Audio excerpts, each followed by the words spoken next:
Welcome back. In today's episode, we are going to automate keystrokes using PyInput library. So without further ado, let's get straight to the video. Welcome to ASA Learning. We are going to use PyInput package. To install this package, copy pip install PyInput, open your CMD, paste it here and just run it. PyInput package is successfully installed. And now let us import keyboard module from PyInput library. In our last video, we have imported button and controller. For keyboard, we are going to import key and controller. And now let's create a keyboard object. I'll name it as ASA key. Assign it to controller.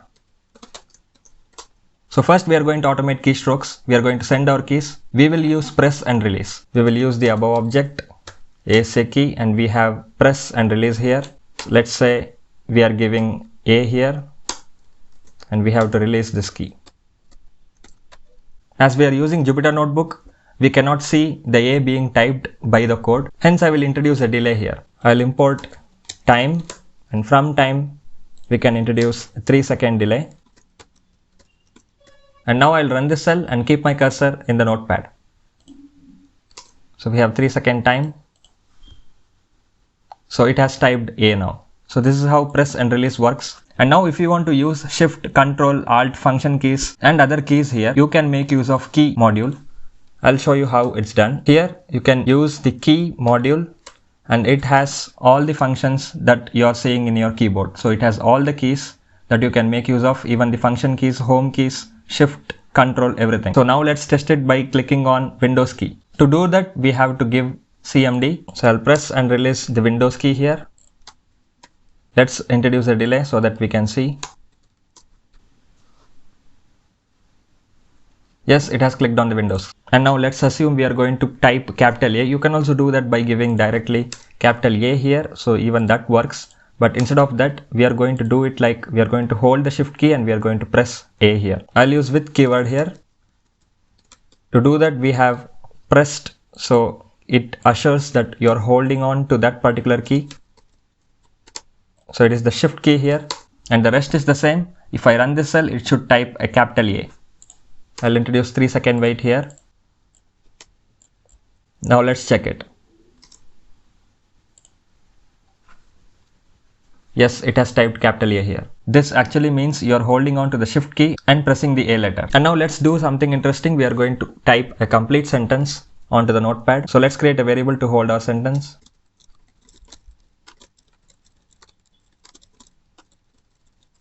So in your keyboard object, you have another function which is type. So it actually types the complete sentence here. Let me introduce some delay so that we can switch back our cursor to notepad.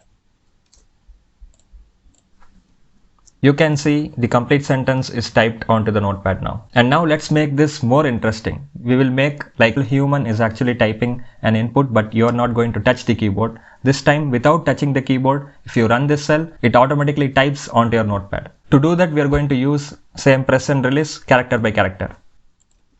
So I'll copy this. So instead of type, we are going to use press and release. So I'll write a for loop here for C in the above sentence. We are going to press every character one by one. So let's introduce some delay here. I'll give 0.1 delay. Let's see how it goes. I'll run this cell and I'll keep the control in notepad. So now you can see it is more like a human typing. So without touching the keyboard, the Python script is actually typing the complete sentence. And now let's make it more realistic by introducing random wait here. To do that, we are going to import random module. So let's import random module. So this random module will be more useful in our upcoming data science projects. Let's use this random here. So I'll call it as delay. You have uniform random. Let's run that cell. I haven't imported it. Yeah. So you have uniform and we will give it as 0 between 0 and 0.2. So it actually introduces a delay. Let's print the delay itself. So this generates a random values. Now we have introduced the random delay here. If I run this cell, it would be much more realistic now.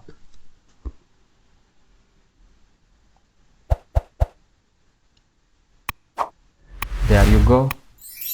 I have also printed out the delay, which is the random digits between 0 and 0.2. So we have all these values, need not print it. I'll clear the cell. So let's move on to the next one. As you have already seen in our last video, we have used listener. So even here we are going to import the listener module. By using listener, you can track down all your key inputs from your keyboard. So with listener, I'm assigning to the same functions here, which I have given above.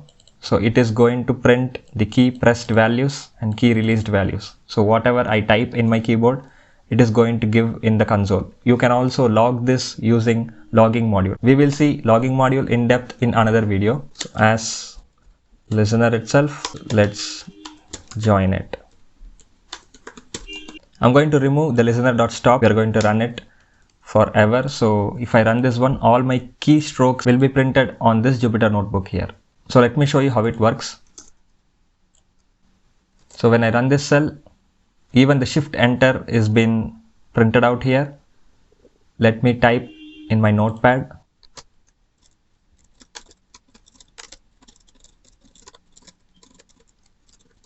So I have typed a line. So it should have printed all the keys that I have pressed and released. Let's check it. You can see here it has actually completely tracked all our key inputs. You can see the complete sentence, the keys that are pressed and released here. I'll restart the kernel to stop it. And now let me stop the listener by the first input itself. So what happens now is at the first keyboard input itself, the script will stop. So if I give A here, it should have stopped. Even the enter, it should have stopped. Now we have made the listener stop by just printing out the first keyboard input. If you want to know about how to automate mouse events using PyInput library, we have already made a video. You will get the pop-up above. And do check out the complete playlist for explained in minutes in the description below. And that's it for today. We have automated keyboard events and how to listen to each and every keystroke using PyInput library. And now it's time to discuss the practical usage of PyInput keyboard events. So when you're automating a web application, desktop or a mainframe application, you will face situations where you might need to send the keys, and in some special scenarios where you might need to upload an Excel sheet, you might come across a Windows pop-up. So you might need to handle that using keyboard events. This particular PyInput keyboard library actually comes handy. And a disclaimer as well, when you're logging the keystrokes of another computer, make sure you have right permissions from the right person to do that. And also this video is only for knowledge purpose and to know the usage of PyInput library. If you find this video helpful, give a like, comment below, and do check out the explained in minutes link in the description below. If you are interested in magic reveals using programming, we have Pro Magic series. The link is given in the description below. And one more thing, don't forget to subscribe to ASA Learning and hit that bell icon. Take a pound.